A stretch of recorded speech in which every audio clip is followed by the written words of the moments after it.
барьж байгаа тийм. Тэгэхээр өнөөдрийн сэдв юу вэ гэхээр бодит жишээнүүдээр эхлэх зүгээр байна. Саяны бидний урдны уулзсан дээр төвсөн займанд яг битэрийн ярьж байгаараас авсан номын тухай ярьж ирсэн. Нэг совдогч өсгөө долларын саятан болсон түүх байгаа бодит. Тэр совдогч яагаад болсон бэ гэсэн чинь яг эмнэлэгт ажилладаг. Ямар эмнэлэгт ажилладаг вэ гэхээр ингээд хорвоогоо салхиж байгаа өвчтөе зовдтой болсон настай янз янзын өвчтөе тийм хүмүүсийг асардаг. Тэгээ нөгөө хүмүүс нь 7 хоногийн 3 хоногийн дараа ингээд бурхан болчихдог. Тэгээ нөгөөд ч тэр хүмүүстэй ингээд дотны харьцаа хийж байхдаа тэр хүмүүсийн яриад хүсээд ярьж байгаа юм анзаарсан байна. Эдний яриад юм давхцсан юм байна. Тэгэхээр юу вэ нэг харсан чинь хүн өөрөө тэр бомтон болно уу нөгөө тараншаанд байна тэр нь хамаагүй тийм. 80 нас л уу 60 нас л уу энэ хорвоо салхитай хүн юунд харамсд юм бэ гэдэг тэр анзаарсан байна. Тэр хүмүүсээ амнаас гараад тийм шүү. Тэгээ тэрийг нэгж асуу судалж байгаа тэр ном бичээд тэр номороо бестселлер ном болоод саятан болсон юм түүх байна. Тэгэхээр тэр хүний анзаарсан юм тэр хүн бид нар шүү дээ яг адилхан. Энэ хорвоод хүн бол төрөөд энэ хорвоос буцахад юунд харамсд гэж. Тэгээ тэрийг үндсэндээ гаргаад тавьчихсан юм байл л дээ. Тэгэхээр хүн болж төрөөд энэ хорвоос буцахтаа хүн яг ингээд тэр амьдралын эцсийн цэг дээрээр харахад өөрөөрөө байж чадаагүй л харамсдаг гэж байна. Тэр өөрөөрөө байна, өөрөөрөө амьдрал нэгдэж чаг юу гэдэг ойлголт гараад ирж байгаа. Тэгэхээр өнөөдөр бид нар ярих байгаа сэдвийн агуулга ерөөс энэ байна. Тэгээ энэ дээр бас ингэ бодит жишээнүүд ярив. Одоо миний яг ингэ сонсоо зөндөө яагаад ингэж ийсэн энэ хүмүүс дотор одоо та бүгд мэддэг тэр ингэж байгаа шүү дээ. Нөгөө эмхтэй маань. Миний ярьдаг. Энэ бүгд. Лүүслээ юу? Лүүслээ. Тэгээ лүүслэхээ гэж одоо яг адилхан ингэ 40 нас хүртлээр явж байгаад яг та нарын яриан дээр гараад тийм 40 нас хүрж байгаа яг өөрийгөө дотроос би юу яах ч ногоод төрсөн юм гэдгийг харсан байна. Тэгээ энэ дээр аваад үзэхээр ингээ хүмүүсийн амьдралаас ингээ аваад үзэх юу вэ гэхээр тэр өөрөөрөө байна гэдэг чинь цаанаас хүн болрох тийм өгцсөн хувь тэмдэг ингээ өгөгдөл байт юм. Тэр өгөгдлөө хүн барай явахаараа яг энэ хорвоогоос явахдаа ингээ инээжгэж явдаг. Эерэг амьдрдаг, үүсэнд бүтдэг, өвчин зовлон багтаа амьдрдаг. Тэгэхээр тэр хүн болж төрөө тэр юу байна гэдгийг л хүн олох хэрэгтэй юм шиг. Миний хувьд би та нарт яриад миний яриа хүнд яагаад хүрээд ирэх гэхээр би яг энийг өөрийгөө олцсон тийм хүн л гэж ойлгодог. Би бол одоо цагдаад ажиллаж байсан. Яагаад цагдаад ажилласан бэ гэхээр миний аав яг энэ чиглэл байж байгаа чи юм болгох гэж болгоцсон. Дотроос болохоор өөр юм бодохдоо яг өнөөдрийн амьдрын явж байгаа хүсэл мөр дуртай юм гээд одоо манаас л гарлаа ш. Юу нь илүү юу нь өөр гэж. Би бол өөрийнхөө яг хүсэл мөрөөдлийн дотор байгаа тавилангаа барайл аз жаргалтай ажил үсэн бүтээл хүснээ яг хүсэн газар нүгэл хүссэн сайхан хантайгаа хүссэн хүүхдүүдтэй хамт явж байгаа хүн. Тэгэхээр энэ дээр нэг бас нэг ярих юм юу вэ гэхээр чиний тэр дотор байгаа юм чи юу вэ гэдгийг тэр өгөөд идэг юм чимээг чи барьсан цагаас яг тэрийг бариа явсан цагаас чи яг энэ амьдрал дээрээ аз жаргалтай сайхан амьдрнаа гэсэн үг юм. Тэгэхээр энэ дээр бас нэг ярих юм юу вэ гэсэн чинь өнөөдрийн бидний ингээд амьдарч байгаа цаг үе нийгмийн онцлог яадаг вэ гэхээр чи мөнгөтэй л бай. Тийм ээ. Сая манайд өс тэр хэрэг хүсэл биш шүү дээ. Тэр одоо манай асуулаа ш. Хэрэггүй хүслийг хүн биелүүлчих тэрийг салахгүй мэ. Хэрэгтэй хүсэл хэрэггүй хүсэл гэж юу юм бэ гэж. Наад чи үнэн байх таа. Тэгэхээр чиний тэр дотроос өгж байгаа чимээ хувь тавилангийн өгөгдөл чиний хүсэл яг үнэн. Чиний бариад байгаа машинтай болон тэр умтан болно гэж байгаа чинь яг тэр дотор байгаа ч үн юм. Эсвэл эргэн тойрны нийгмийн шаардлага амьдарч байгаа цаг үе ойр дотны хүмүүс эдний баян байх ёстой гэдэг нийгмийн эм гэж байна шүү дээ. Чи мөнгөгүй бол хинч биш тий. Тэгэхээр би мөнгөтэй бол машинтай болыг бодоод байдаг. Яг тэрэндээ тэр манай залуу ярьлаа шүү дээ. Байр сав аваад ингэчдэг. Цаашаа юу вэ? Би хийчлээ шүү дээ. Миний хүсэлж ийм жижиг юм байсан. Би яах ёстой вэ гэж. Гэтэл энэ дотор ч тэр хувь тавилангийн өгөгдөл чи өөр юм байна. Тэр хүн болгоод тэр өмд болох эсвэл байгаа. Тэгээ энэ дээр бодож шин шүү дээ. Нэг Америк бүсгүй нэг Итали залуутай суугаад ханилаа нэгэндээ үн сэтгэлээс хайртай бол нөгөөт нь яасан бэ гэсэн чинь бүр үе дэмжсэн язгуурт юм тэр бомт. Үнэхээр нэг тайрт. Тэгээ нөгөөт чи аваад гэртээ очисон зүгээр юм шихэлтгээ нүрээс яваач. Ховын арал мар бүх хүнтэй тэр.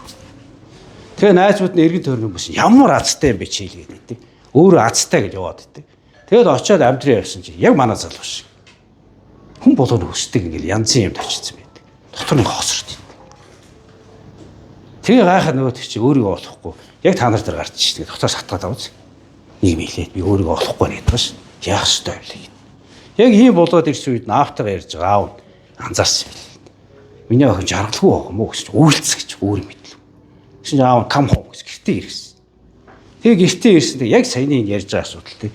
Тэр эмэгтэйгийн тэр хувь тавилангийн өгөгдөл нь юу вэ гэхээр цэцэрлэгийн багшийн хүүхдүүний эдийн энергийн донд байж байгаа л дуртахгүй. Тэгээ би ийм хүн юм би энийг хий гэсэн нөгөө найз одоо нөхөр болсон залуу тэр юм ороход ингэж байхгүй ш. За тэгээд гэсэн гэж. Тэгэл яг хүүхдүүд донд ингэж чимээнд орсон чи үнэхээр хацралтай болсон гэж. А тэр найз залуу гэж нөхөр нь өмнөөс хайртай нэг юм. Гэхдээ тэр хүний өгөгдөл нь өөрөө тийм өгөгдөл болдог. Тэр Опра Winfrey гэж одоо нэг ток шоуны хаан гэж байна шүү дээ. Эмэгтэй байгаа шүү дээ. Тэгээ харах юм бол тэр чигээд харьцуулаад жирийн Монгол өсгөөтэй харьцуулах тархан бүдүүн хар харьцтай тийм эмэгтэй шүү. Тэгэхэд Опра Winfrey яадаг вэ гэхээр Обама хэлсэн байдаг шүү.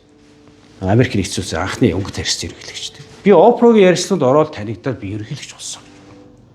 Баяа ядуу ном бичсэн бестселлер Роберт Кийосаки бас хэлсэн. Би Австралид явжсэн чинь Опра над руу ярьсан. Миний ярилцлаганд орооч гэсэн. Ороод гарсан. Миний тэр баяа ядуу минутаар ингэж орлого өгч гэсэн гэж. Гэтэл Опра яасан бэ гэсэн чинь Опрогийн тэр үгийг би дандаа боддог. Бас жишээ болж ярьд. Яг энэ асуудалд өөр анзаарсан юм бэл. Энийг л анзаарсан юм бэл. Миний ойлгож байгаа. Харуудын ороод төрсөн. Тэр харуудын ороод төрсөн эмэгтэй багасаа баг янхаа гээд харт багч болдог. Эрэхтэй найрагч ийм л хувь тавилантай гэж. Тэгээ эмээтэйгээ хамт ингээд 5 настай багтаа гэж байгаа шүү. Эмээр гараад ингээд хувцс нөр тоххой гадаа хийцэн дээр тохож ирсэн. Эмээр рүү харж ирсэн чи эмээ хэлсэн гэж. Опера чи том болоод эмээ шиг болохоор хүнээр туслуулахгүй өөрөө ингээд хувц хатаад өгөх болно гэж хэлсэн гэж. Тэгсэн чи 5 настай миний дотроос гэж байгаа шүү. Би хизээ чи Миссисипи мөрний энэ харуудын оролт юм хувц тогтог хараагүй болохгүй гэсэн юм чимээ гарсан гэж. Тэг би энэ чимээг хизээч орохч байгаа. Энэ чимээ хизээч хадуу болтгоо гэж. Хүн болгонд өөрний тийм хөвгөл. Тэгэл яг тэрийгээ би барай явж ирсэн яаж хэрэгжүүлэх ёстой.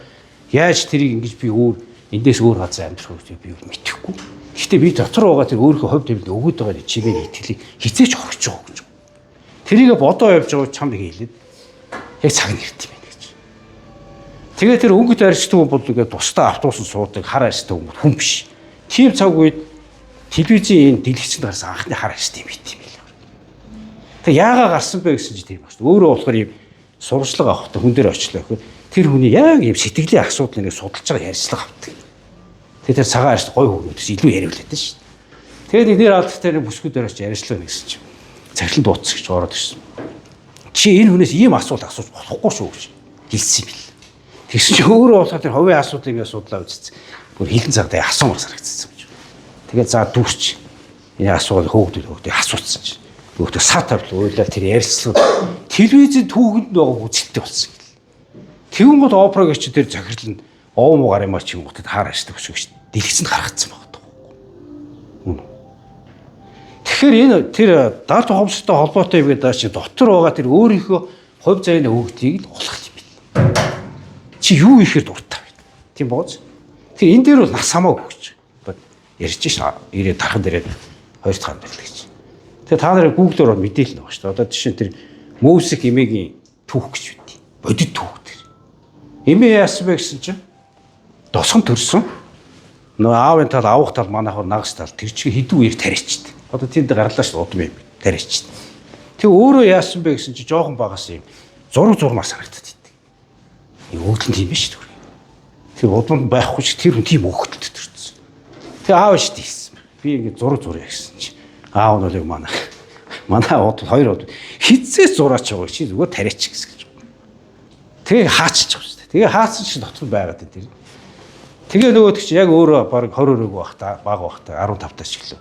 Өөрөөсөө нэг ах тариачнаас суугаад насаараа тариач. Ингээл одоо манай цэцгээ шиг 7 хог төрүүлээл 70 хүрсэн гэж. Тэгээ 70 хүрээ яасан чи эрүүл мэндийн байгууллага. За та одоо ажил хийж болохгүй тэтгэвтэй гар гэсэн гэж. Би юу их гэсэн. Гэхдээ та юу их өөрөө идэхгүй гэж тэтгэвч гараад ингээд гэсэн. Гараал тэтгэврээ аваад тосгоныхоо дэлгүүрээс очиод 74-тэй гэлж чинь зургийн юм аваад хин зааж өг. Ээл зураад хэлсэн баг. Тэгээ зурхаар аюу гоё болдог. Амьдралыг сайхнаар зураг зурж байгаа босоод ингээ харах юу болох гой харагддаг тэр. Тэгэхээр тэр нэг өөдрөг байх гэж яриад байгаа шин. Тэр л байл эерэг бол. Тэгээ тэр эмэгтэй 100 наслсан юм бил. Тэг 98 настай байлгүй. Америкийн тэр Нью-Йоркийн хамгийн том галерейд зургийг үзэсгэлэн гаргасан байт. Тэгэхээр тэр доктор байгаа юм чинь яг тэрийгэ байрна гэдэг чинь ерөөс юм далд хумцтай ажиллана гэдэг байгаа. Яаж тасах ч тэрийг оож барьж авах уу гэдэг байна. Тэгээ тэр музик юм бэ гэж тэр чинь 70 гарцуу яасан бэ гэхээр за би ингэ зураг зуръя гэхээр чи зураг зурахгүй манай 50 юм байхгүй аав ээж айл хүч юм байх. Хажуунаас хориглоод байдаг атаархаад энэ хажууд нь байхгүй. Нүүдг нүгээр гүтгэн гүтдэг гэсэн. Хин ч хэлэхгүй болсон болгоо тэр өөрөө байл явцсан байна. Нас юус хамаагүй. Тэр мэдээж нэг зураг тэр чинь бараг хэдэн сая доллар зарагдсан мэт. Тэгэхээр энэ далд ухамсарын өгөгдлийг яаж барьж байгаа вэ гэдгийг мараад ирчихвэл. Тэгэхээр та нарын юм дээр ингээ насны юм гарч ирдэг. Одоо чи бидний бие чинь тэр human growth hormone гэдэг өсөлтийн гормон гэж ялгардаг. Ийм зөксөлтөө биш байгаль. Нойргоо яваад буруу хоолой явчих тэр чигээ зөксүүлээд байдаг. Тэр байгалийн жамаар 35 наснаас ялгархаа болдог гэж удаашрдаг. Тэгэхээр зэрэг нөгөө нэг нойр алдчихс буруу олж исэн 20 хэд нас үүссэн өвчлөө сэтэрч гарч ирдэг. Яг энэ шиг далд ухамсар чиг өгөгдлийн өгдөг хугацаас бай. Тэгээ энийг юу гэж үзээд байх юм уламжлалт юмтайгаа одоо дэлхийн шинжлэх ухаан ч гэсэн ингэж үзээд байгаа юм юу гэхээр энэ 33-ны мөчлөг гэж яриад байгаа. Тэгээ та нарын настай яг гарч ирж байгаа. Тэгэхээр одоо хий насаараа ерөнхийдөө 33 хүн 30-аараа яг энэ наснд яадаг вэ гэхээр чи ингээд одоо юу гэдэг нь уул уурхай инженер хийгээл бүх амьдрал чинь болоод ингээ аюу гоё байд. Хүн арга бүгд ингээ өөрөө ч ингээд идэг. Тэгээ шүр унтахаа явд хоос. Нэг л утгагүй санагдлаа амьдрал. А тэгшүү доктороос ч нэг юм саяны тэр оперыг хэлээд нөгөө ховд үйд ингээ чимэж багтдаг. Тэгэхээр энэ чимээг барьж аваад яг өөрийгөө өөрчлөл явуулна гэдэг их төвхтэй юм. Би одоо шилжүүлэх үгээр болоод цагдаад би 20 жил ажилласан. Яг болоод явчих. Яг эргээ бодох тэр 33-ны мөчлөг ороод би 35 саас эхлэв. Тэгээд яг энийг чи сонирхоод ингэж байгаа цагдаагаас гараад явчихсан. Тэгвэл манай эргэн тойрны ээжис хүчээр дотны хүмүүс тэдний зөвлөлтөө намайг солиорч гэж хэлсэн. Энийг одоосоо охинтой нээлтсэн. Тэгээд интернетээр юм нэгэ солиор явж байгаа юм. Тэгэхээр энэрийгөө ингээ орно гэдэг юу дүү гэхээр чамаас ингэж бүр хөндлөнтэй айгүй хэцүү юм руу ингээ тулгасан юм. Шаардлагатай. Тэгээ тэрийг хийхэр чи ингэ алдаа бол. Тэгээ эргэн тойрны хүмүүс чинь хэлсэн ш чинь. Хилээд ах чиг нэг тэнийг юм яж чинь инглээ. Нэрээ тийм үг одоод ингэдэг. Төгс дотоос бодогдоод. Тэгээ 80 настай байд одоо хэд настай вэ ихний ярианы ихэнд гарсан ш. Яг явах болохоор тэрийг хийж чаддаг харамсаж идэг гэж байна. Тийм бооч. Тэгэхээр та нар одоо сая ингэж яриан дээр гарлаа ш. Чи өөрөөр бизнесийгээ сая доллартай болох хүсэж идэг. Яг тэр чиний хэрэгтэй хүсэл юм уу? Яг дотроос ч гарч байгаа хүсэл өгөгдөл ч мөн үү? Эсвэл ийм орчны нөлөөгөөр ингээд нийгмийн шаардлагаар чи тэрэнд хүрэх гэж байгаа. Одоо манай залуу бол тийм биш. Нийгмийн шаардлага бодож байртай байх шүү дээ ингэж. Тэрийг хийчихдэг утгагүй санагдаад байна. Тийм үү? Тэрийг олж. Тэгэхээр чи өнөөдөр юу гэдэг вэ? Би одоо чи өөр төр яа. Би тэр муутай болоо ингэх тийм хүсэл. Яах вэ? Миний хүсэл гээд аваад чи багын хүсэл аваад шүү. Яг үнийг хэлэхэд ингээд хүслээ биелүүлээ амьдраад ирэхээр бүх юм хийж үзэх санагдав. Өнөөдөр би 52 настай. Би баг багтаа ахтуу бол хамгийн сурлаг муутай загнуулдаг аав ээжтэй. Тэгээ Оросууд их байсан баг. Оросуудын дунд өссөн мөртлөө би Орос сураагүй. Манай ах их бүгд ирнэ. Тэгэхээр би одоо 50-таагаас эхлэегээд Орос хэлийг одоо дуурсаар ярьна. Сейчас я могу говорить по-русски. Я думаю так. Өөрөө ингэж үзээд ингэж харах болж байгаа. Дээр нь ингээд би анхны мэдрэмж гэдэг юм уу. Тэгээ далд хүмүүсийн өгдлөг шиг хураагдаад шин. 11-2 тэл биш биш. Бид нар ингээл тэр Дорноо аймагтс манай аавч нэг газар дарга хийдэг. Бороо ороод Орос хөлтөд тоглолдог. Тэгээд Орос руу гүйж ороод бороо говьд чиг цөөхө орно шин. Ороод зогссон чинь нэг Орос охид тоглолдог биш. Тэгээ зогссон тэр охин дээр ингээд нарны гэр тосохгүй. Тэг ингээд аж тэр дүр аюу тодулцсан. Тэгсэн ихтэй хүүхдийн хувьд анхны юм эсрэг хүний мэдрэмж шиг орж ирж байгаа шүү дээ. Тэг харсан чинь нүд нэг жоохон өнгөтэй юм гинэ. Жоохон ногоон туйтай. Тийм цав цаа юм шарвчтай юм байна. Тэг анхны юм мэдрэмж ингээ орохоо тэр яаж ийм ихээр энэ далд ухамсарт эргэж тойрны явж өснө л ш. Тэр ингээ ороод ийм цайвард өөрөө бараач гэсэн цайвард гоё гэх тээ. Бодцсон биш. Гой бүс бүтээчих чад. тэгээд бачаа. Тэгэхээр ингээд сайн ярьсан шүү дээ. Ярьж байгаа юм тэгэхээр өөрийгөө олоод ингээ хийгээд дуртай юмыг энийгээд юм эрг яваад тахаар бил. Тэгэхээр бидний одоо даалт томцорт байгаа тэр өгөгдөл гэдэг байгаа тэр өгөгдөл яг юу вэ? Тэр чинь ичмээ дотоос ичмээ өгдөг. Тэг миний энэ анзаарс одоо тэр миний яриамаар үтсэн мэт. Ингээ өгөөд байгаа тэр чимээг бариад тэр айна Мишель дотроо тэг хамаагүй их нэртэй хүртэл хажуудахт нөхөртэй хэлэхээр ойлгохгүй юм байна баг. Тэгэхээр тэрийг л яг барих хэрэгтэй. Тэр нэлээд чамаас хамгаалж байна. Тэгээ тэрийг эхний ээлж нь яг үгүй бодол ойлгож байгаа зөвхөө гэж цаг гаргаад тэндээ зарцуулаад 30 минут байт юм уу гээл уртцгаал тий. Тэр хизэж оройтгүй. Тэгэхээр чи яг тгээ үйж байгаа яах вэ гэхээр бид нар чи энэ одоо сая бодлын хүч гэж яриад байна шүү. Бодол энэ үг гэдэг чинь өөр энерги багт. Энерги хурсгал. Тэгэхээр бодол энергийн дээр ярьж байгаа одоо энэ хүний энэ сүнслэг үеийн дард ухамсарын асуудал чинь яг ярьдаг одоо салбар их юм шашны салбар. Тийм бооз. Дэлхийд дээр одоо 3 том шашин байна гэж байгаа. Өөр ингээд урсгал яриад байгаа шүү дээ. Дээш нэг хөөхөр. Яг л энэ асуудал ярьдаг. Юу ярих вэ гэхээр энэ бодлоо эерэг болгох юм бол сайхан болоо бүх юм болох юм бэ. Сөрөг болгох чинь хорон муу ингээд бүтлгүүтэй тийм нэг л яриад байгаа. Тэгэхээр энийг чинь шинжлэх ухаанаар одоо авч үзээд үний юм байна. Яг энгийнээр ярьдаг. Сая хэлж шээ. Би ямар нэг лам мам дээр очих өөрөө ихчдэг гэж. Вирус тэгдэг. Шаардлага болчих.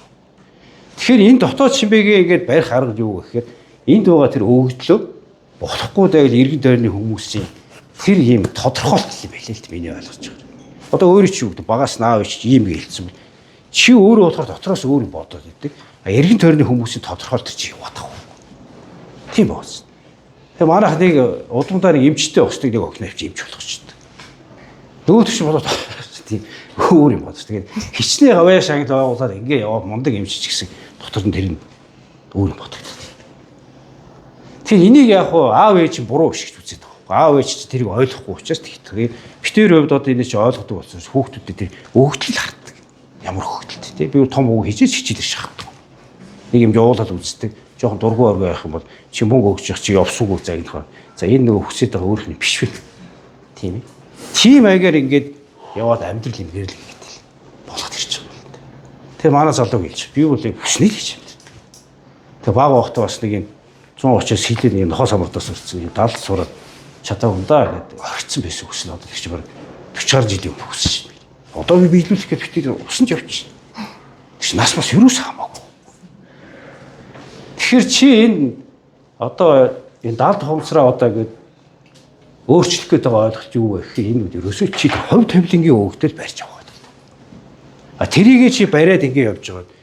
Чи аз жаргалтай бол хүснээ хийж бол үүс болгож байгаа бүтээл дандаа юм сайхан хүмүүс хүрлээд ороод ирж байгаа. Би бол одоо цагдаа сандаа наваа цагдаа дайлж гэрлээ гэдэг нэг лектор юм. Яриа лекцэнд би суучсан байхгүй. Тэгшин зэвчсэн.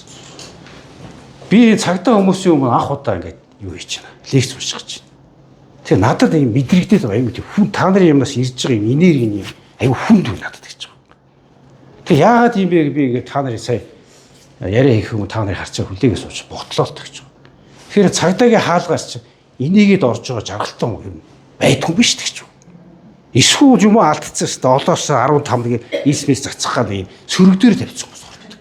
А эсвэл тэр хэр хийгээ хүн юм хулгаалт юм уу баригдаад баригдсан да хөө баригдсан сайхан гэж хэлж байгаа байхгүй. Тэгэхээр тэр хүмүүс чи ороо яадаг тэр газар чи өөрөө ийм энерги юм сөрөг энерги төвлөрсөн байх гэж байна. Тийм учраас би ингэж анзаарлаа чи тэр үнэн байхгүй.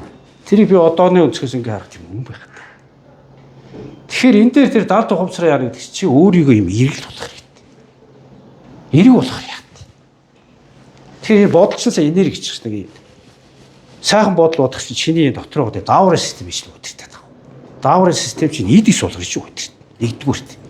Хоёрдугаар чи эрэг ингээ эрэг дээр тавьчихвал яг тийм юм вибрашн гэж үйлзэл гараад хорвоо ертөнцийн яг энэ адилхан тийм сайхан юмыг чамд авчихсан. Тэгээ түрүүнд яриад би бас би одоо жишээ интернетээр юм болж байгаа аваар осол мосл тийм үздэг ч үгүй. Тэр чигийн фокус ууч хараагүй ч гэсэн ингээ орчход хизээ нэг чиний амьдралыг дуудагт орж ирээд байна. Тэгэхээр тэр мөнгөтэй бол унтахтай мөнгөтэй бол гэж байгаа. Яг тэрэн дээр эерэг болоод ингэж өгөх гэх. Тэгээ яг тэр даалт ухамсарыг дасгалжуулаад өөрчлөлт гэдгүүл төв гэдэг ба ш. Тэрэн дээр тэр аргачлал хэрэгтэй. Тэгээ тэр аргачлалыг одоо битэр хуваагаад бас ингэ. Яг аргачлалт нь яг. Ерөнхийдөө бол өнөөдөр ярьж байгаа сэдв юм оршил маргит юм. Ийм байд юм бэ? Тэг ингүү зүгээр юм шиг тэр өөрөө үзээд ингэсэн болохоор. Та нарт бас ихний оршил болох юм хэлээ зүгээр бол. Тэг өөрөө манай залуучууд орж ирсэн байна. 4 залуу байна. Тэг эрэгтэй хүний ярьж байгаа асууж байгаа асуулт хандлага хүртэл шал өөр юм сонсогч байгаа тийм. Тэгэхээр хэдүүлээ нэг ярилцаа саяны юмыг дэлгэрүүлээд задлаад энэ асуултыг яриа.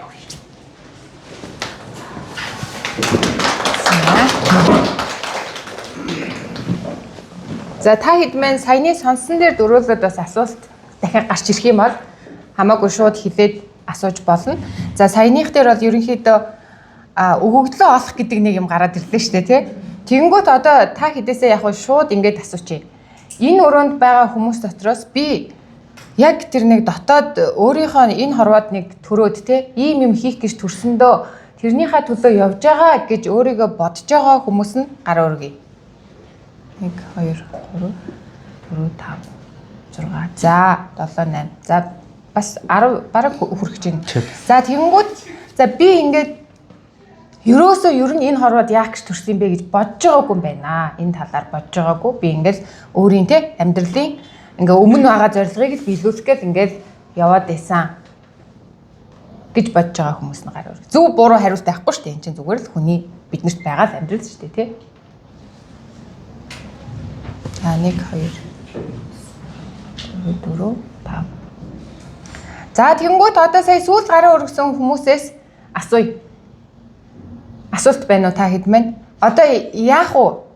Одоо цаашаа яах вэ? Гэдэг дээр тодруулах зүйл байна уу? Яаж авах вэ?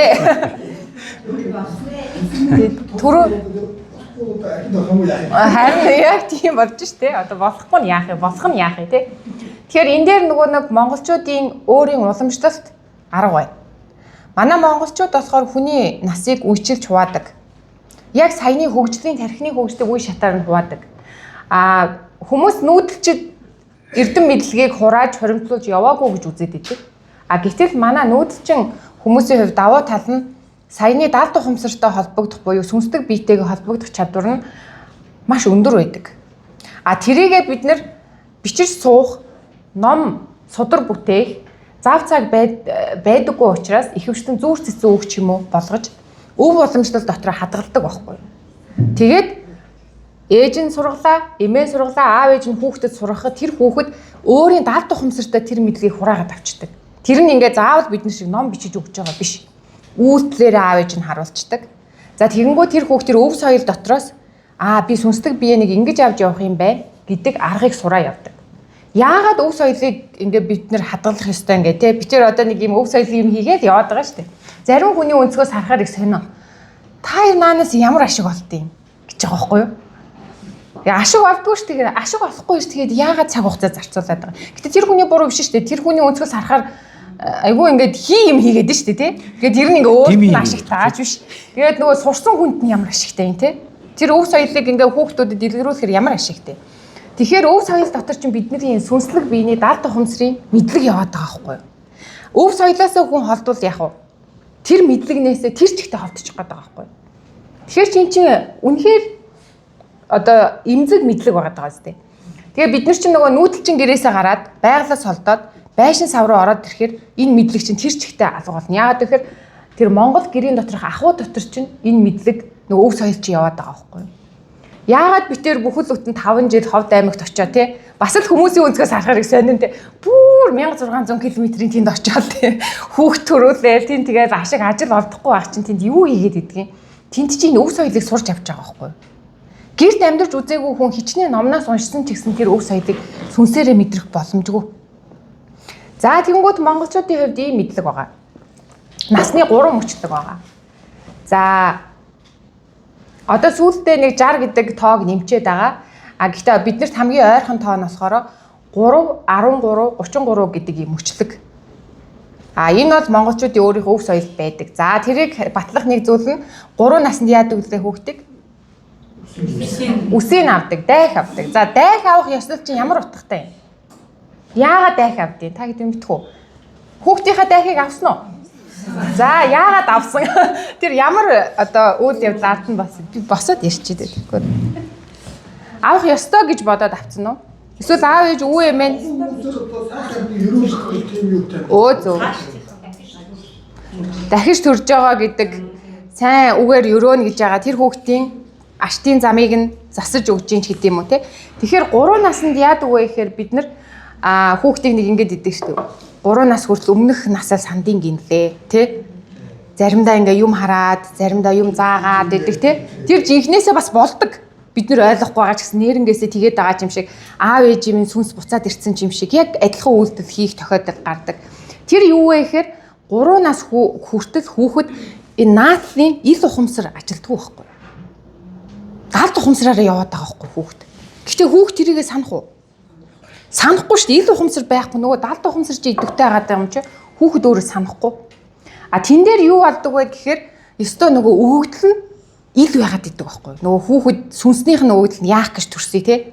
Энэ хорвоод юу хийх гээд байгаа гингүүд тэр сүнсний өгөгдөл нь мэдээ өгдөг гэсэн үг. Өмнөх удмынх нь ямар мэдээллийг татсан те. Одоо түрүүн удам асууж ирсэн. Энэ хүүхэд яах гэж төрсөн гэдэг мэдээлэл нь ил байдаг. За тэгээ 3 нас хүрэнгүүт үсийг авахар яадаг вэ гэхээр тэр мэдээллийг төр зогсоож байгаа байхгүй. Зөвхөн тэрийгээр яваад ивэл яах вэ? Энэ амьдралыг нөгөө ойлгохгүй шүү дээ. Энэ амьдрал дээр нөгөө нийгэмтэй яаж харьцах юм, хүнтэй яаж харьцах юм, амьдрал яаж явдгийг, зовлон бэрхшээлийг яаж давдгийг гэдгийг хүүхэд нөгөө далд ухамсараараа яваад ивэл тэрийг ойлгох хугацаа байхгүй. Тийм учраас үсийг авж байгаа ойлголт маань сүнснийх нь тэр холбоосыг нь төр авж байгаа гэсэн үг байхгүй юу? Нэг ясанда яг уламжлалаараа сүнслэг биер нь ботох юм бол өвөгд нь сүнснийх нь өгөгдлийн төр хурааж авна гэж үздэг. Одоо тэр ерөн салгаж байгаа гэсэн үг байхгүй юу? Тэгэхээр хүүхэд 3 наснасаа ихтэй ил ухамсартайгаар харьцаж эхлэх үе байхгүй юу? Ер нь бол. Тэгэхээр ил ухамсараасаа 3 наснаас 13 нас хүртэл хүүхэд яах ёстой вэ гэхээр амьдралыг ойлгох ёстой. За тэгэнгүүт амьдралыг ойлголоо, нийгэм юм байна, аав ээж ингэдэм байна, миний ах トゥ хүүхдүүд юм байна гэдэг ийм нэг юм амьдрал хөл тавьж байгаа гэсэн үг. За 13 наснд юу болдог вэ? За бидний биеинд ямар өөрчлөлт гардаг 13 наснд? Ахтараа ургадаг гэнэ. 25 наагтараа. Ахтараа ч одоо яг зөв шилжилтийн нас буюу яг зөв 13 наснаас өмнө хүүхэд эрэгтэй эмэгтэй нэг бие нь ялгаагүй шүү дээ. Тэ? Яг л нэг хөөрхөн бие эрэгтэн яг төстэй байжгаад 13 наснаас охин хүүхэд охин болно, эмэгтэй болно. Эрэгтэй хүүхэд эр хүн болно. Хоолоо нь бүдүүрээл тэ. Охин хүүхдийн бол одоо сарын юм нэрээл, эрэгтэй хүүхэд бол жоохон сахал махал ургаж эхлээл. Тэгээд тэр үе та нар анзаарвал нөгөө нэг артлын нуруунд дээр байдаг хүүхд толб балга болсон байдаг 13 наснд. Тэрийг бол яг дотгошоо тэр хүүхд толб нь сүнс рүүг орлоо гэж үздэг юм байлээ. Их сонирхолтой. Тэр нь яаж байгаа вэ гэхээр бие хүн болж байгаа гэсэн. Тэгээ 13 насны ёслол хийдэг. Одоохондоо бол энэ ёслол нь хамгийн бүдэг байгаа. Ерөнхийдөө нөгөө манаа чин 100 жил социалист орн байлаа шүү дээ. Бидний өв соёл нилээд ингээд дундаасаа ингэж хасагдсан байхгүй юу. За 13 наснд юу болдог вэ гэхээр эр хүн боллоо, эмэгтэй хүн болж байгаа учраас одоо нөгөө урдных нь өвөгдлөө шүү дээ. Нөгөө нэг 3 наснд нь хураасаа өвөгдөл нь буцаад ирдэг байхгүй юу. Ирдэг гэсэн. 13 наснаас хүүхэд дотоод чимээг сонсох чадвартай болж хэрдэг. Тэрнийхээ төлөө ийм сонирхол нь гарч эхэлнэ гэсэн үг байхгүй юу. За 13 настай хүүхэдтэй аав ээжүүд байна уу? Сонирхол нь мэдэгдэж байна уу? Шохоорхон за тэгэхээр мэдэгдэж эхлэх ёстой бид нар анзаарахгүй байх гэсэн үг байхгүй юу? Эсрэг хүүхэндээ татагдаж эхэлнэ, дуртай юмтай болж эхэлнэ, найз нөхөдтэй болж эхэлнэ, аав ээжээсээ нуудаг юмтай болно. Энэ үед нь ямар засал хийдэг вэ гэхээр ээжээс нь сэтгэлийн холбоо тасалдаг. Яагаад вэ гэхээр хүүхэд өөрөөрөө явах зам дээр ирэхэд хамгийн садаа болдог хүн ээж байхгүй юу? Хордог байхгүй юу? Ааваас илүү ээж хорно. Яагаад вэ гэхээр тэр чинь ээжийн инстинкт шүү дээ. Төрснөөс нь хойш тэр хүүхдийг чинь нэлэх гээд ингээд нөгөө хамгаалах үүрэг ээж доногчж байгаа шүү дээ. Тэгэхээр ээж яадаг вэ гэхээр ингээд хүүхд инхрилээд идэг. 13 нас хүрсэн ч гэсэн нөгөө бие хүн гэж хардггүй.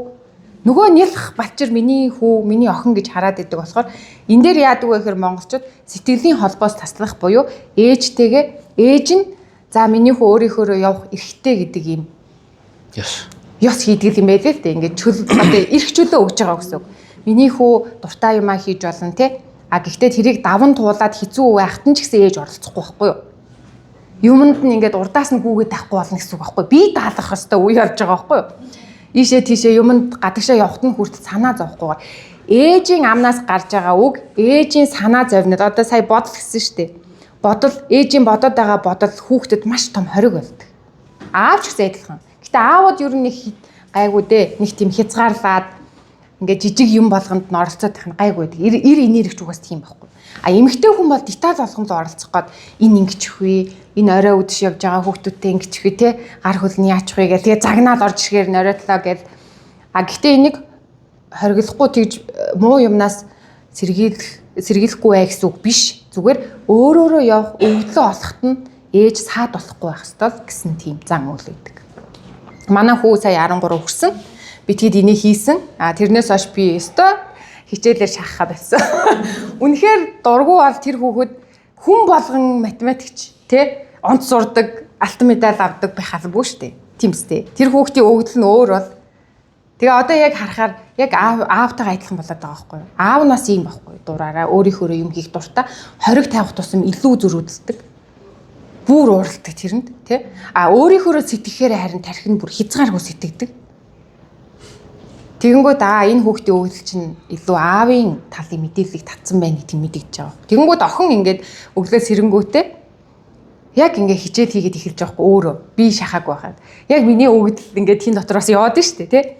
Тэгэхээр хүүхдийн өгдлийг анзаараад яг тэр талд нь эрх чөлөө өгөх нь ээжийн хийх хамгийн том одоо энэ 70 тухамсрыг хөгжүүлэх хамгийн том арга байгаа. Зөв арга. Зөв арга. За тэгэнгүүт одоо манай энд 33-аас дээш насны за 33-аас доош насны хэдэн хүн бэ? Гар өрөвдөө. 33-аас доош бараг байхгүй байх шүү дээ. Байна уу? Манай төвшин заяа байна тий. За дараагийн мөчлөг болохоор 33 нас гэж байгаа. За та хэд эргээ бодох юм бол 33 наснд та хэдэж гисэн ийм мэдээлэл ирсэн байх. Ер нь хандлагатай. За 33 наснд ихэвчлэн Монгол хүмүүс аль хэзээ гэр бүл зохиогоод 2 3 бараг хүүхд төрүүлээд ажил карьерийн хувьд нэг төвшөнд гарч ирээд тий. За нэг ямар ч байсан нэг анх орж байгаа ажлыг бол хийхгүй шүү дээ. Нэг хурган дарах ч юм уу тий. Мессэндээ өөрийнхөө туршлагын хувьд 10 жилийн хуримтлал үүсгэж байгаа байхгүй 10 жилийн туршлага үүсгэж байна. Тэгэхээр энэ үед яах вэ гэхээр яг тогтож ирж байгаа байхгүй юу? Одоо нөгөө нэг гадна талаас нийгмийн чи ингэх ёстой, ийм юмд хүрэх ёстой гэдэг юмнууд чинь ингээ биелээд эхэлчихэж байгаа байхгүй юу? Одоо энэ үед яах вэ? Энэ биелжингүүд би нэрээ одоо цаашаа яах вүлээ? Юу хийх ёстой вэ гэдэг юм бодол чинь өөрөө ирэхгүй төрнө. 33-аас 37 нас. За яг уу бүр шашинтай бити холбож ойлгоороо зөвхөн Монгол уламж дотроо юу гэдэг вэ гэхээр энэ үед нь өвгдүүд нь бууж ирдэг гэж үздэг байхгүй 33 наснд. Замын засах гэж байгаа. Яах гэж замын засах гэдэг. Юуны төлөө ямар замыг засаж өгөх гэж байгаа? 33 наснд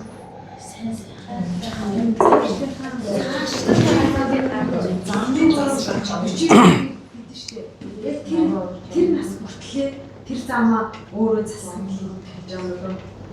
За өмнө нь нөгөө амжилттай. За амжилттай баттгах юм болов? Магадчгүй те. За 33 наснд яах гэж байгаа вэ гэхээр нэг ёсондоо танд ийм өвгөд гэж нэрлээд байгаа зүйл нь бодол байхгүй. 70 тухамсарт орж ирж байгаа асар том энерги л байхгүй биднэрт. Ерөөсөө 70 тухамсарт ирж байгаа энерги мэдээлэл сансар огцгоос ирж ин гэсэн. Тэр мэдээлэл яах гэж байгаа вэ гэхээр чи ийм өвгдөлтөд төрсөн шүү дээ. Одоо энэ зүйлээ хийх цаг нь боллоо.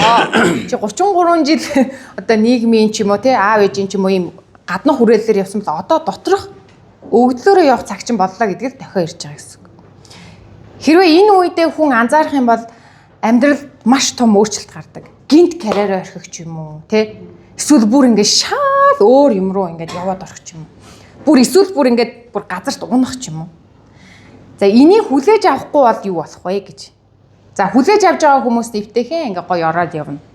Одоо манай хүн яасан бэ гэхээр 33 наснаас л арх ухаа болоод англи хэл үзээд эхэлсэн байгаа байхгүй юу. Тэгээд надтай чинь 39-д таарсан байгаа байхгүй юу. Энэ үед яадаг вэ гэхээр 33-наас эхлээд яг тэр сонсогдоод байгаа чимээ за бүгдээрээ утасныхаа дууг хачи те. А сонсогдоод байгаа чимээ мэдээллийг барьж аваад явах юм бол өвгөл рүүгээ л орно гэсэн үг байхгүй юу? Энэ таныг насан туршид өөхөө хүртэл чинь хамт явах таны дотоод чимээ. Түрүүн опрагийн 5 настад гарч байгаатай адилхан. Хүн болгоны нас нь харьцангуй өөр, гэхдээ 33 наснд бүгдэнд нь хамгийн хүчтэй ирнэ гэсэн. За энэ процесс, шилжилтийн процесс 33-аас 37 нас хүртэл үргэлжилнэ. Энэ 4 жил та энэ шилжилтийн үеийг л туулна гэсэн үг. Зарим удам их хатуу байдаг. Зарим нь их зөөлөн байдаг. Та хэд аав ээжийнхаа талыг бодоорой. Ямар газар нутгаас, ямар газраас амьдардаг байсан тэр энерги, уул усны энерги маш хүчтэй одоо энэ үед ирдэг гэсэн үг. Зарим нь таныг хамгаална, зарим нь таныг хүчлэнэ. Хүчээр хийх гэж оролдоно. За тэгсэн чинь та ингэ бодлоо. Би одоо айл хэзээ 10 хэдэн жилийн ингэ зориулсан тий. Энэ карьер юу зорих юм? Тэгэх юм бол энэ хүүхдүүд яах юм? Эхнэр яах юм тий? Нөхөр яах юм? Энд чинь одоо энэ чи миний амьдрал шүү дээ. Гэт ингээд нөгөө чимээнээс зүрий зүрлөө тий.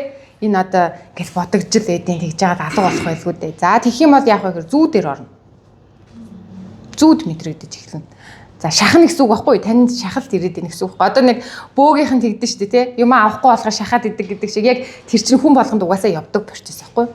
За тэгээд та тэрийг хүлээж авахгүй байлаа 33-аас 37 наснд таныг хүлээж гэж авуулахын тулд бүх юм хийн. Өвдөх нь, уйлуулна, шаналгана, ажлыг чинь таны хийж байгаа ажил дээр хаалт ирнэ. Зарим нэг л явахгүй, урагшаага явахгүй ч юм уу тий. Янз бүрийн болно. Эсвэл гэр бүлийн хүнтэйгээ зөрчилдөнө. За ингээд 37 нас хүртэл хэрвээ хүлээж авахгүй бол зарим зүйлс одоо удмынхан айгүй хүчтэй шийтгдэг. Хэрвээ хүлээгээд авчих юм бол 37 наснд бүр юм тэнгэрийн тохиол буюу удам нь маш их хишиг өгдөг гэж үздэг. Зөв замаараа явсны чинь төлөө аз өгдөг. Бүр 33 наснда бүр унаад бүх ажил амьдрал карьераа алдсан хэрнээ 37 наснда далавчтай юм шиг бүр аз тохиогоод хамаг юмд бүтээд гараад ирдэг хүмүүс бай. Энэ бол яг энэ шилжилт явагдаад байгаа байхгүй. Угаасаа тэр хүлээж авах процесс нь угаасаа дандаа уналттай байдаг. Тийм амар байхгүй шүү дээ. Бүх юм орхино гэж хүнд хэцүү шүү дээ. Тэгээ миний хувьд болохоор одоо яг тэр үе дээр явж байгаа байхгүй. Тэгээ энэ үе маань гинтийн шийдвэр их гаргуулна. Зарим нь бүр одоо яана гэж утгаар энэний дараа яах юм бэ гэн. Манайх нөгөө ховдод сая 5 жил очсон шүү дээ. Тэрний чи ард бас энэ юм явагдаад байгаа байхгүй юу? Манай нутаг болохоор их нууруудын хотгор гэж газар байдаг. Тэгээ манай хоёр эмээ хоёулаа тэр их нууруудын хотгор төрсөн. Тэгээ манай удам эмэгтэй тал нь дандаа тэр усны энерги хүний зүн совинд нэмэгдүүлчихдэг байхгүй юу? Тэгээ их нууруудын хотгор төрсөн манай удмын охин болгон зүн совин 33 наснда ингэ сэрэгдэг байхгүй юу? Гэхдээ тэрийг сэрэхэд заавал ус хэрэгтэй. Би тэгсэн чи Улаанбаатарт амьдраад идэг. Нөгөө уснаас хол Батцүнбүрт осон чи бас нуур байхгүй. Тэгэнгүүт бүр хүчээр манайхыг тийш нүүлгэж байгаа байхгүй. Өөр ямар ч арга байхгүй. Яагаад дөргөн сумдий ховдод амьдрахгүй те бүр тэр алс суманд гэдэг чинь тэр хар усан нуурын хажууд бухаас өөр сонголтгүй болгосон байхгүй манайхыг.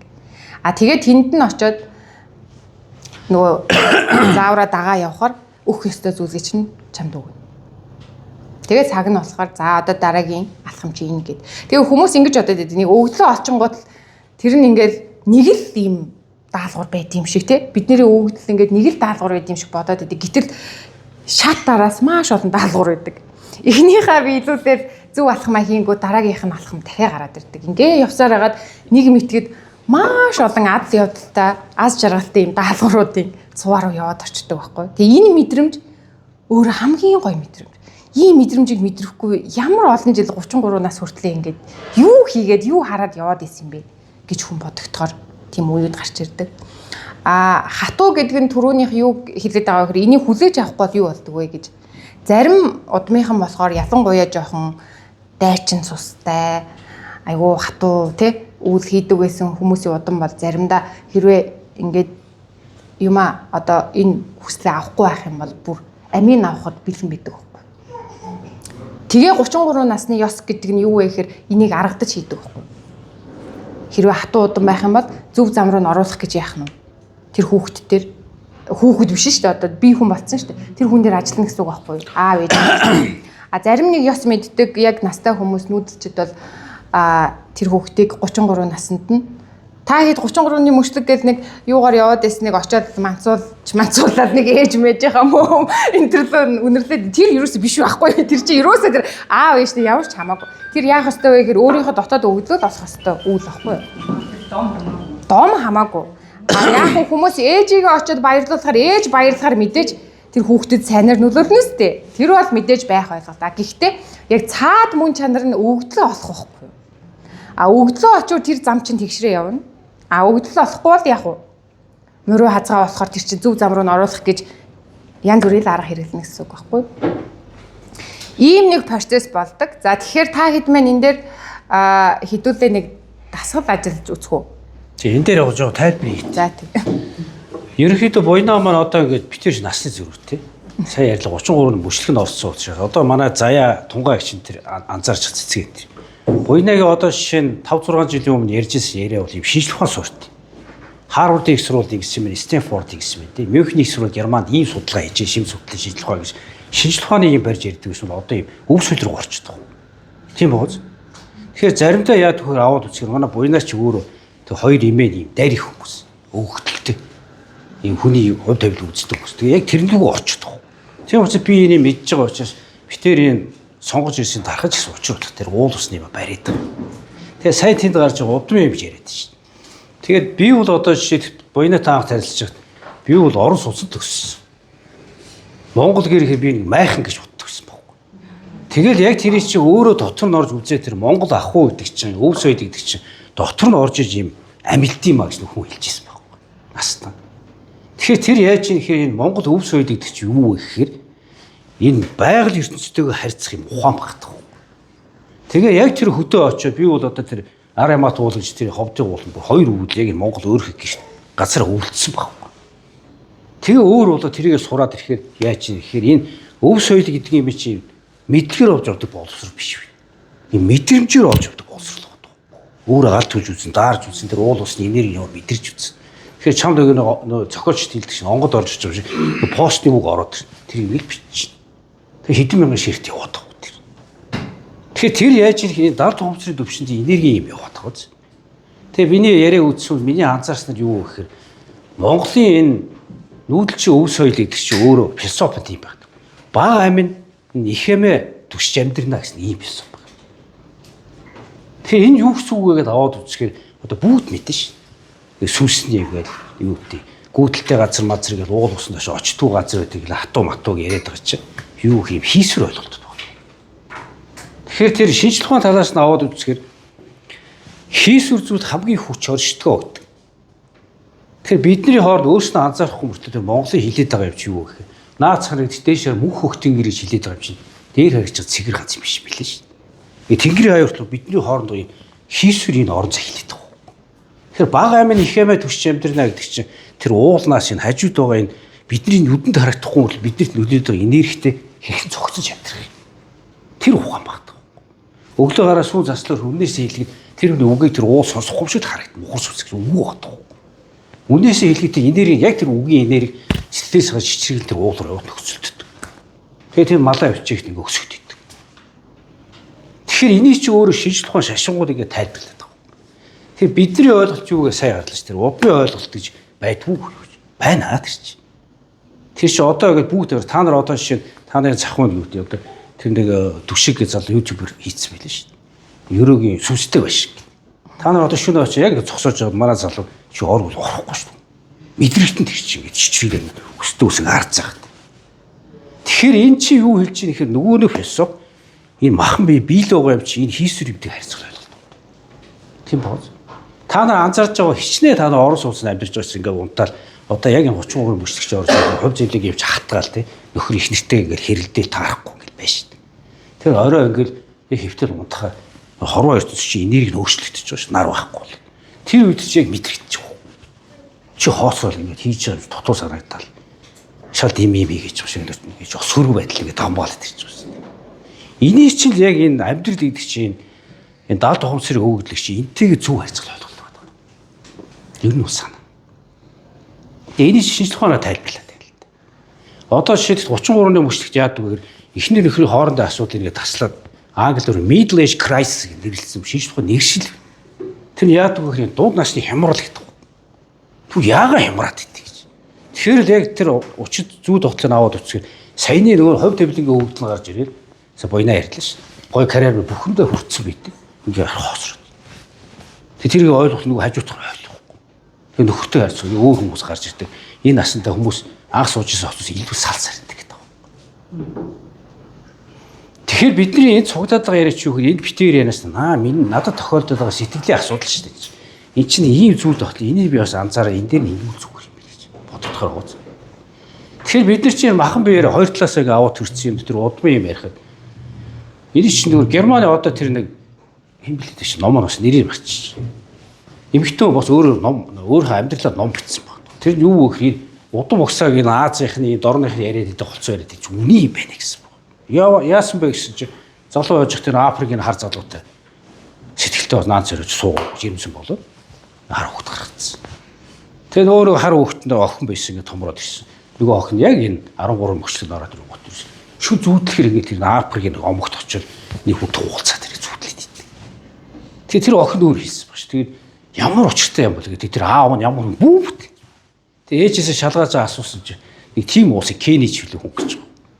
Тэгээ насуу гүйц очсон ерөөсөө яг саяных шиг юм хийх гэх яриагаал эргэн тойрны хүмүүс нь харах аюулгүй амжилттай гэл залуу насны бизнес эрхэлсэн байдаг. Шүр тохомд зүүд орж ороод. Тэгэл яг шийдэл яг ойр зүрийн мэдлэг авсан байсан. Шийдэл рапорт харж авсан бил. Рапорт хинэж танихгүй. Тэгээ явцсаар агаал тэр ороод яасан. Тэгээд тэр нэг юм омог байдаг гэдэг тэр бүр манайхаар бол тосгон шиг одоо сумын төв шиг хөдөө найл байдаг шүү дээ. Тийм айшиг рүүгээ ороод. Явцсаар төөрж өрөөд чи айгүй хүндэлдэг шүү. Тэгээд явж байгаа нэг юм үздэг юм уу тэрнээс нь асуучдаг яваа орсон чинь настай хараа авах.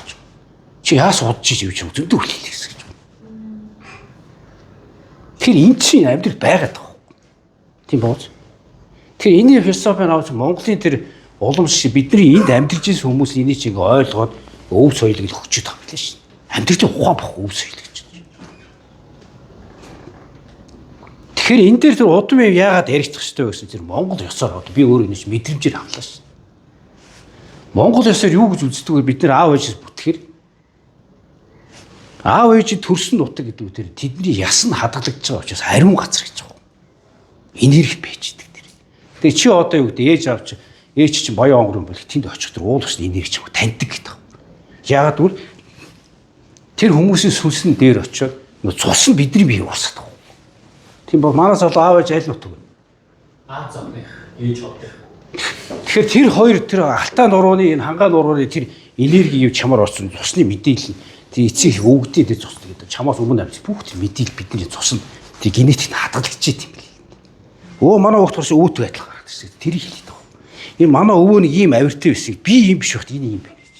Тэр яаж хийгээ шинжлэх ухааны талаас нь эцэг их талын мэдээллийн тэр генетик чинь on off гэж байна. Одоо нэг айлын хүүхдүүд мөртлөө өөр өөр байгаад байгаа. Тэр чинь яаж юм гэхээр хоёр талынхаа генетик мэдээлэл нь яг ингээд тэр хүүхд бүрэлдэж байгаа эцгийн нагц тал нь дийлээ гарчдаг нөгөөх нь авах тал юм гарчдаг. Тэгэхээр миний яриад байгаа одоо жишээл энэ бидний энэ амьдрал бүгд хотчоод бүгд өөртөө байх хэвээр баян байх хэвээр яваад хахад бид нар чинь яг энэ наатлын юм conscious гэдэг яг ил ухамсараар амьдрэх гэдэг. Аа дотроос нь ингээд тэр цаанаас гарч ирээд далд ухамсар чиг хаягдчихад байгаа. Тэгээ энтэйгээ холбогдохгүй болохоор хичнээн ч мөнгөдөөр олоод ингээс таалаад идэв. Дотор чи идэж дүүрэхгүй. Тэгээ энийг дүүрэх юм дээр одоо жишээнд ярьж байгаа аргачлалтай ярьж байгаа. Миний зүгээр анзаарснаар бол тэр аав ээж юм тэр нутагт очих хэрэгтэй юм бэл.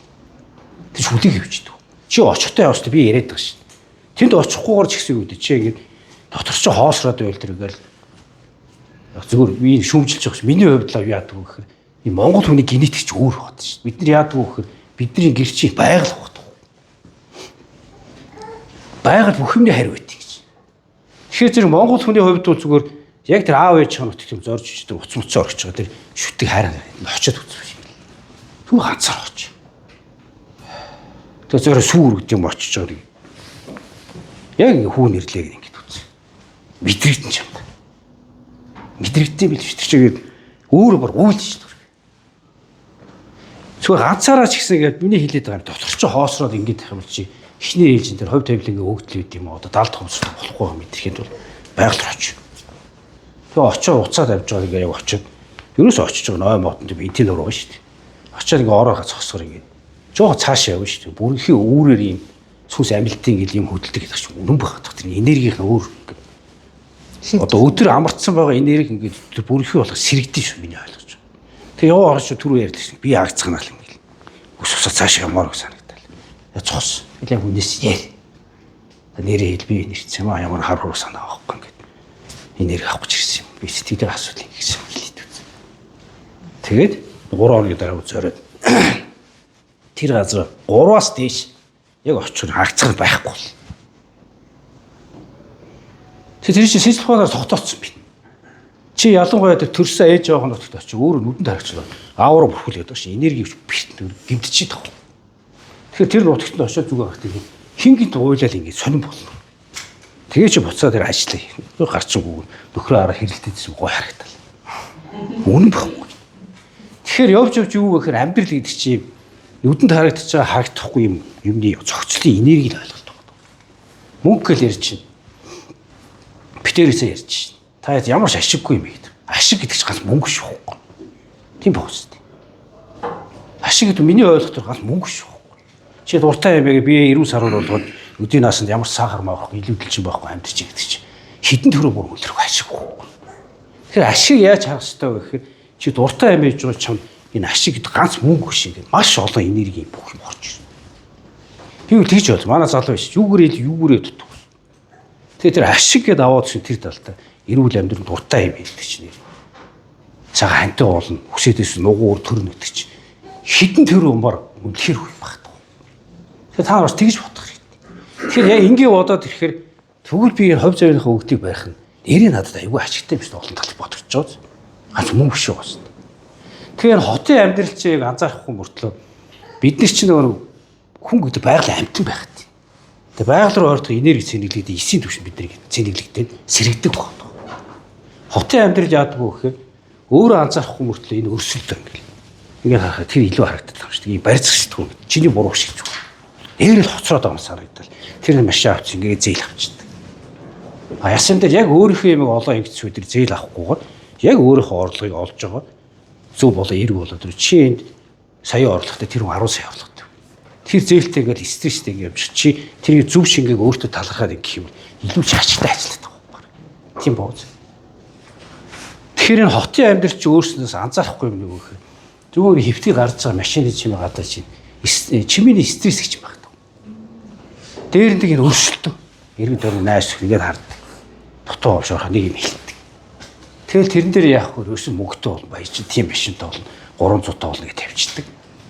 Тэрэндээ хүрнэ. Яг манай залуу шиг хүрчдэг. Чүт энэ юм хий юм биш. Би чи ийм жижигхэн мөрөдөлт байсан гэж бодож байгаа.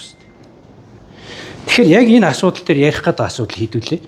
Одоо жоохон детачлаад гэдэг юм аргачлал орох юм бол энэ 70% цэрэг өгдлийг анзаарах. Саний миний хэлээд байгаа. Шүн унтахтаа ингэ яг ирэх утцаа нэг утсаа тавихгүй чинь хэвтээд яг үвч байгаа. Өөрөөр анзаараад байна. Би энийг ингэж мишэл толдорч гинөө эсвэл ингэж ямар нэгэн харамсаад ингэ бодож байна. Тэгэхээр жоо харамсалж байгаа сөргөнд дийлж байвал энэ дотор байгаа тэр ховчлох юм бол 60-аас дээш юу юм сөрөг болцсон байна. Тэрийг эерэг болгож одоо юу гэдэг эерэг бодлоо нэг 80% юм уу 60-аас дээш болохгүй. Хизээ сэтгэлч дүүргүй. Тийм юм бэл. Би тэгж л ойлгосон. Тэгээ энийг сургуулаа яах нь Ясмины яриаг үтсэн ямар хугацаа ордог тэр мэрийг жоо детачлаа. Бодож хэрч тээ. За. За. өөрийгөө одоо би хатсан гэсэн юм байна. Тойр яриаг хийж байна. Тэгээд одоо өөртөө юу хэрэгтэй болох юм тэгээд гэхдээ хажуудаа хааны ишлээ ер нь тэр бол нэг анзаарч байгаа юм байна. Яг тойр ярьсан тийм одоо бодлоо авч ирж байна. Нэг эмхтэн цагаан зэвийг гэрүү гэдэг шиг одоо эхнэр одоо юу гэдэг нь автобус мус ингээд тэрэг гэдэг юм шиг бодож л байгаа юм байна. Тэгэхээр ер нь бол одоо бас энэ чинь бас хүний одоо сая тойр ярьсан албаар одоо тэр амьдрал ах уу одоо тэр өөрийгөө бүх ингээд нэлэрдэг ярьж шүү дээ. Тэгэхээр одоо яг одоо танаас сухад энэ хүний танаас сухад эхнэр хүний одоо энэ зүйл дээр нь яаж ойлгож байгаа тэр хүний сэтгэлээж одоо яах ёстой гэдэг. Эхнэр хүн дээр яг яаж ажиллах ёстой гэдэг. Ер нь одоо ингээд бас ингээд бид хоёр ч хоёулаа манай их шондоос хоёр сар дүүхгүй өмнөхөөс бас их ажилтаа явууллаа. Тэгээд Ингээд ингээд анзаараад байна. Ерөнхийдөө ингээд мэдээж ангилалтай маргаан юм гарч ирж байгаа. Тэр нь бол мөнгө төрөх санхүүгээр бодож биш. Тэгсээс ингээд бүрийн төсөлтэй гараад гэдэг ингээд анзаараад бас тэгээд өөр төрчин байгаа кейс одоо юм юм байна. Яг ихнүүдийг яаж анхаарах хэрэгтэй юм. Тэгээ манай залуучууд орж ирэх асуучаад өөр үзэх сарсан. Эмэгтэй чи бүр сонирхолтой тий.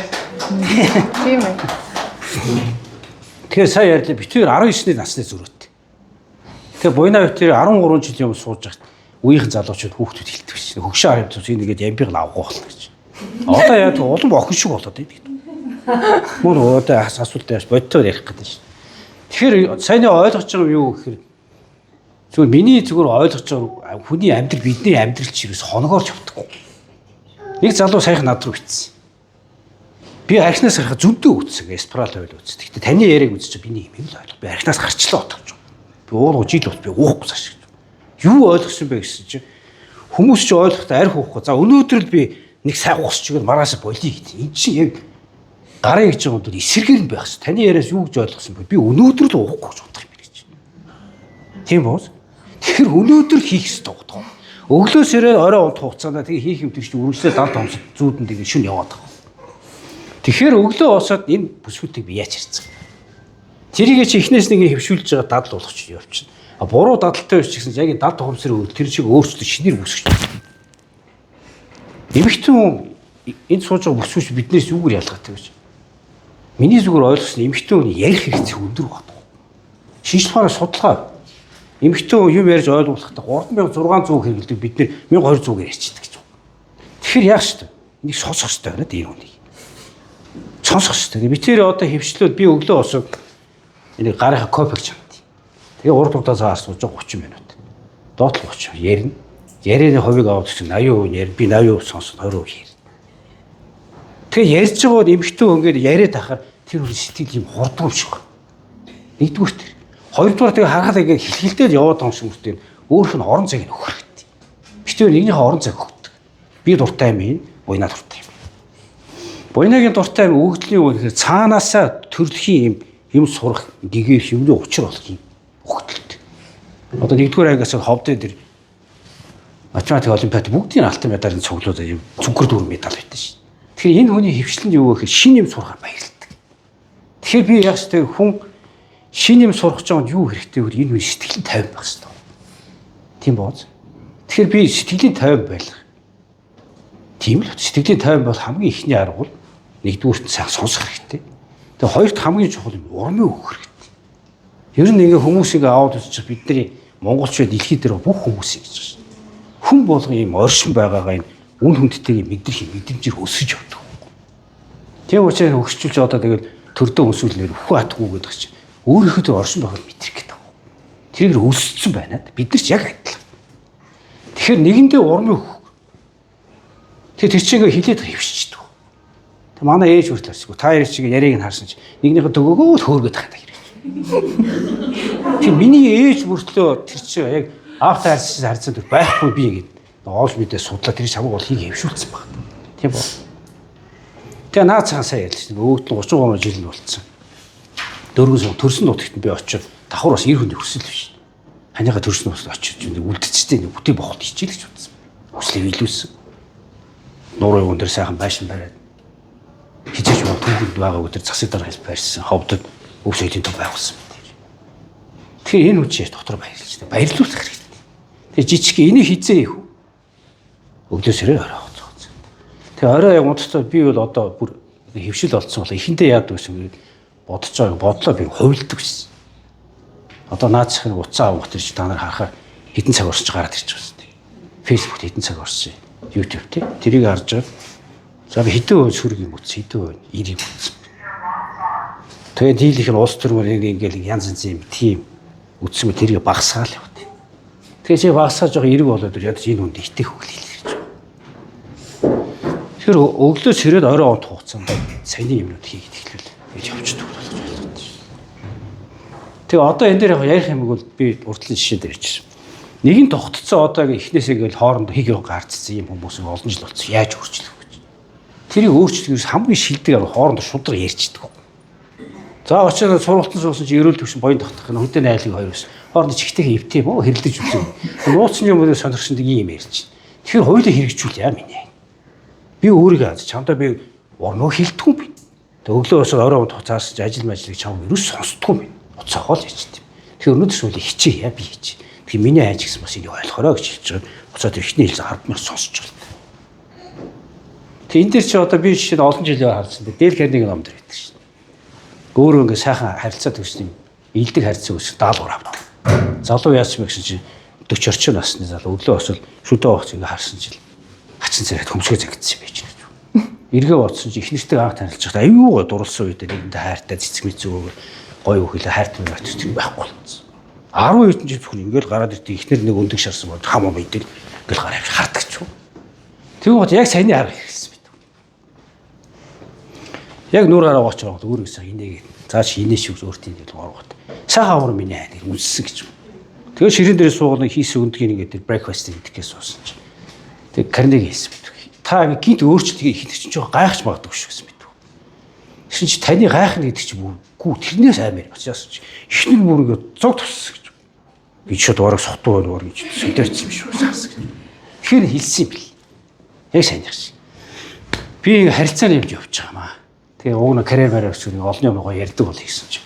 Ийм мэдээ тавлаа. Тэгээ анзаарсан чи бид хичнээн гоё байл тээ. Тэгээ би хичээе чамд эвгүй байгаа. Миний айн бас зүг ойлгох гэсэн. Тэгэл өглөө босд үнсэлээд нөгөөт зог дутг гэсэн чинь инээгэл тэгэл өглөө хооронд тэгэл жаргалтай бол 14 оноос эхлээд миний амьдрал хизээч уур сайхан болсон гэж. Яруу гардаг үчигэл инээгэл гардаг. Ажил хүртэл бүтээл. Тэгэхээр энэ их чухал. Тэгэхээр тэр чи өнөөдөр одоо 35 настай бод ийм их нэртэй эвгүй харьцдаг өөр шудраг хооронд сайхан ярих хэрэгтэй.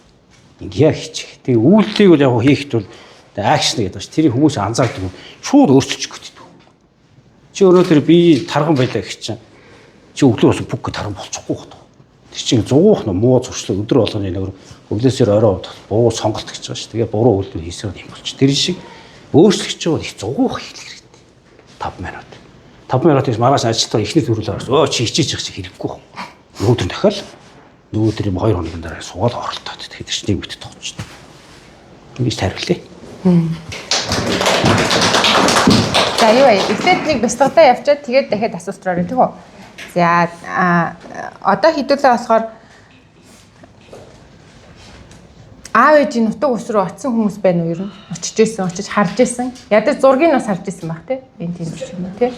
За очдог хүмүүс бас байна. Тэгэхээр хэдүүлээ тэр нутаг усанд нэг өнөөдөр зочиж үзье. Яагаад вэ гэхээр тэр заавал биеэр очсноос илүү бидний энэ дал тухамсарт угаасаа байж идэг мэдээлэл баггүй. Тэгээ бидний эс чинь одоо утас ингээд нэг цэнэггүй болоод унтрахаар бид нар цэнгэлдэг штэ. Тэрэн шиг бидний энэ эс бидний энэ энерги чинь хаан цэнэгдэгдэг вэ гэхээр тэр нутаг усны энергиэр цэнэглэгддэг байхгүй юу? Тэр чинь л адилхан долгион байхгүй юу? Тийм учраас тэр нэг очиж хөрөөж мөрөөгöd идэв штэ. Тэр чинь яг хөө зүгээр дал ухамсар талаас харах юм бол таны энергийг цэнгэлж өгч байгаа л гэсэн үг байхгүй юу? Тэгэхээр бид нэр өөрсдийнхөө оюун бодлооч гэсэн хаяа очиж явах хэрэгтэй. Тэр бол биднээс хизээш тасрахгүй тэр энергийн долгион баггүй юу. Тэгэхээр хэдүүлээ тийшээгээ нэг өнөөдөр зочлоод үзье. За бүгдээрээ өөртөө тухтай байрлал аваад хамгийн гол нь нуруугаа тэгштэй. Тэгээ уцсныхаа хонхнуудыг унтраач юм. Уцсныхаа хонхнуудыг унтраагаад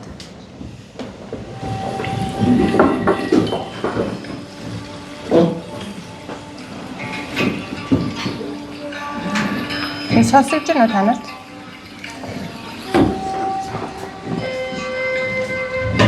За нуруугаа тэгштэй.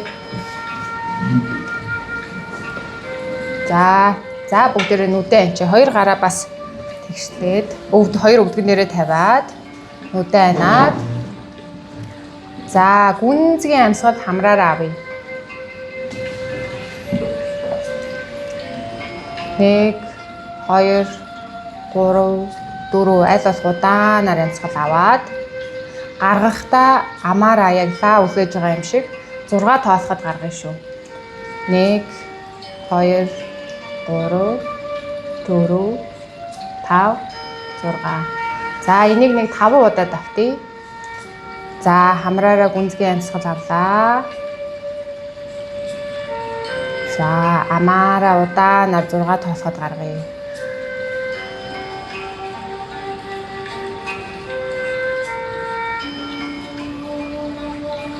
За гүнзгий амьсгал аваад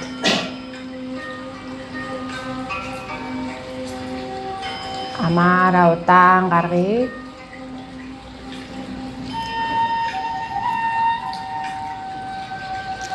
Амьсгал авахд уушиг хэвлий агаараар дүүрч байгааг мэдрээ. Амьсгал гаргаад биеийн бүх булчин суларч, зөөлөрч та тайвширж байгааг анзааръя.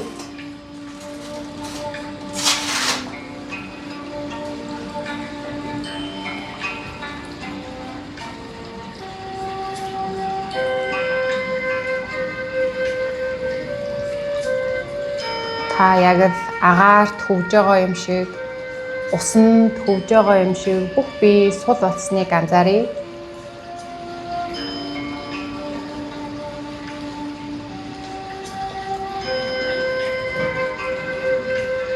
За та аавынхаа нутгийг төсөөлье.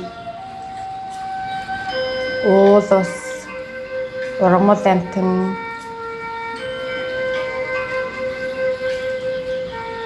ямар улиралд байна? Та хаана алхаж байна? Ямар мэдрэмж төрж байна? Ямар үнэр үнэртж байна?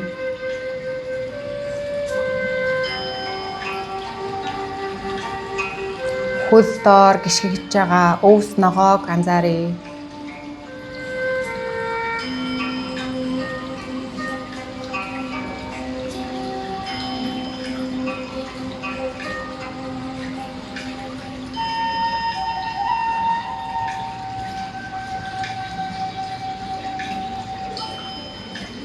Танд юу харагдаж байна? Аль болох тодорхой бүх деталийг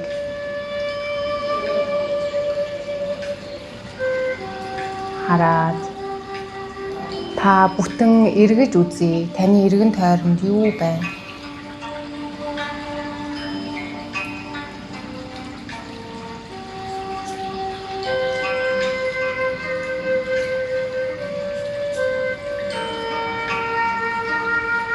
Аавынхаа царайг төсөөлье.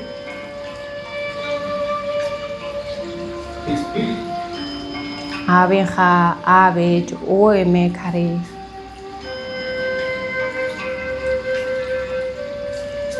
Ямар хувцастай, ямар үнэртэй байна? Тань руу яаж харж байна? Танд юу хэлхийг оролдож байгааг тайвшраад зүгээр л анзааръя.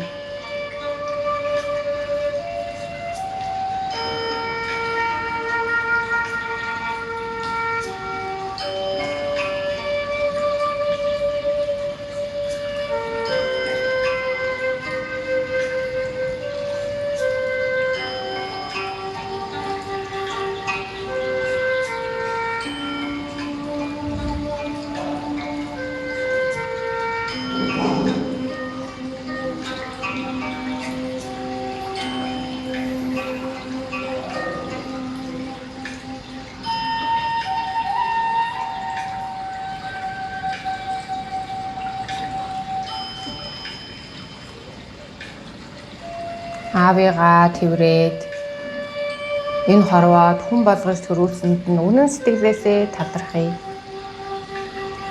Ийм сайхан эрүүл саруул үр болгон өсгсөнд нутаг ус, уул ус, газар шороонд бүгдэнд нь талархъя.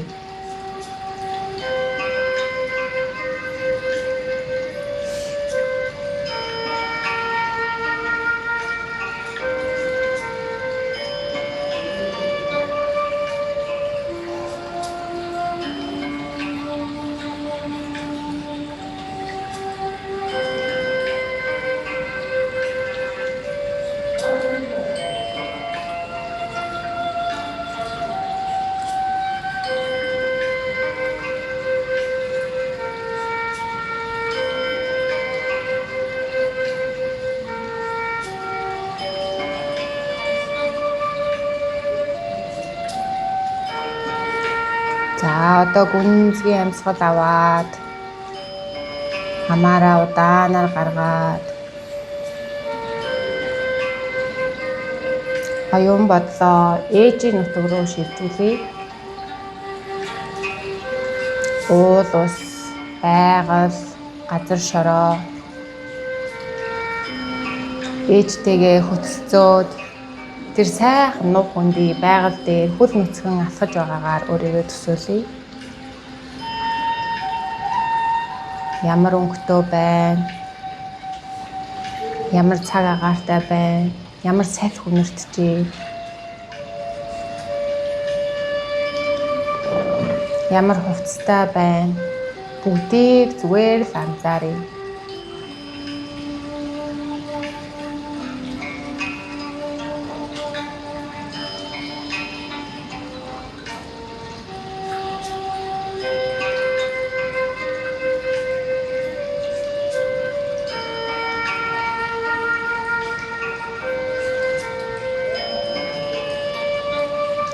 Ээжийнхээ аав ээж, өвөө эмээ дэргэд байгааг анзааръя.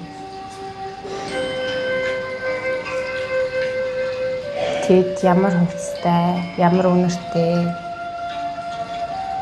таныг ямар харцаар харж, танд юу өгүүлэхийг хичээж байгааг анзааръя.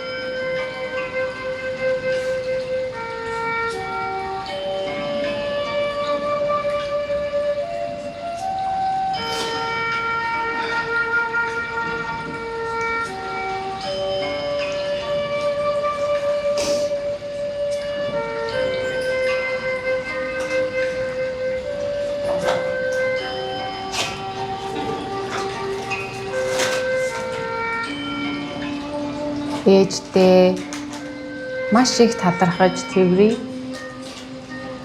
Таныхаа үр болж төрсөн нь хамгийн их хувь шиг юм аа. Ийм сайхан эрүүл саруул үрийг төрүүлж өсгсөн таньда гүнээ талархъя.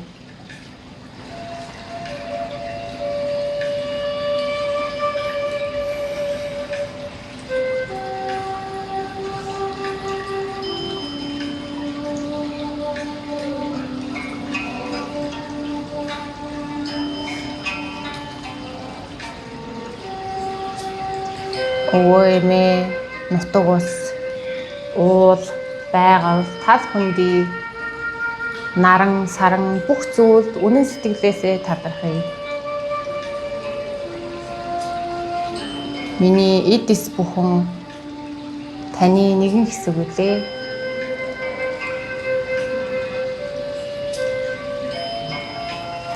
Үргэлж намайг ивэж, тэтгэж, хайрлаж байдагт талархъя.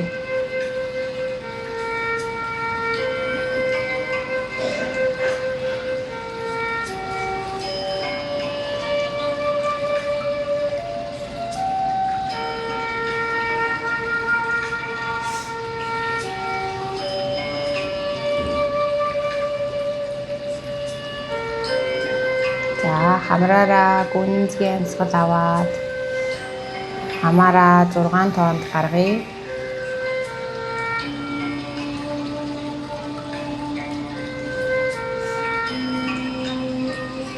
Дахин гүнзгий амьсгал аваад өөрийн оюун санааг одоо энд байгаа өрөөндөө авч ирье.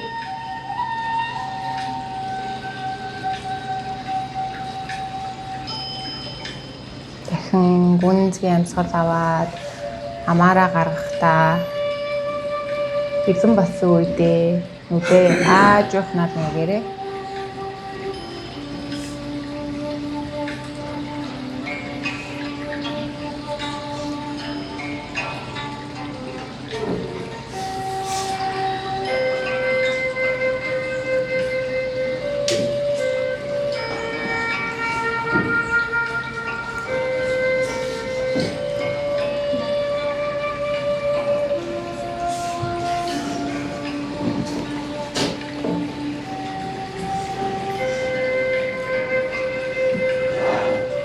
Салбидаг байна уу?